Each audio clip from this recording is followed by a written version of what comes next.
যাই হোক, আজকের এই বিশেষ আয়োজনে আমি মুগ্ধ হয়েছি ফুটিগোদা গ্রামবাসীবৃন্দের সহযোগিতায় ইকরা লাইব্রেরি একাডেমিক্যাল অ্যান্ড কালচারাল সোসাইটির উদ্যোগে এই অনুষ্ঠানে আসতে পেরে। তার কারণ এই অনুষ্ঠানে বিশিষ্ট কিছু হিন্দু পণ্ডিত তারা এসছেন, বক্তব্য রাখলেন, আপনারা শুনলেন। তার পাশাপাশি কিছু মুসলিম স্কলার বা ইসলামিক স্কলার তারা আছেন।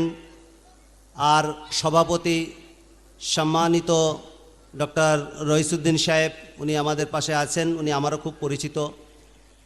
তো আজকের সম্ভব হলো একজন হিন্দু এবং মুসলমান পাশাপাশি বসে ধর্ম নিয়ে কিছু আলোচনা করা।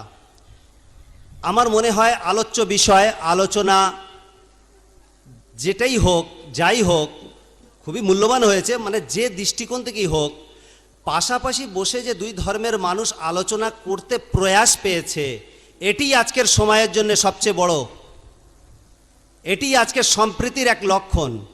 আমরা আশা করব এইভাবে যারা হিন্দু পণ্ডিত আছেন, হিন্দু বুদ্ধিজীবী আছেন, বিশেষ করে ধর্মজ্ঞান সম্পর্কে যারা খুবই পণ্ডিত মানুষ, তাদেরকে আমরা আরও আমন্ত্রণ জানাবো। তারা আমাদের সঙ্গে এসে ইসলামের পাশাপাশি আলোচনা করবেন। তাতে আমরা ইসলাম সম্পর্কেও জানাতে পারবো, তাদেরকে ইসলাম সম্পর্কে যে ভুল ধারণা তাদের আছে সেগুলো আমরা ভাঙার সুযোগ পাবো, এবং হিন্দু ধর্মেরও কিছু ভালো যা কিছু আছে তা আমরা জানতে পারবো।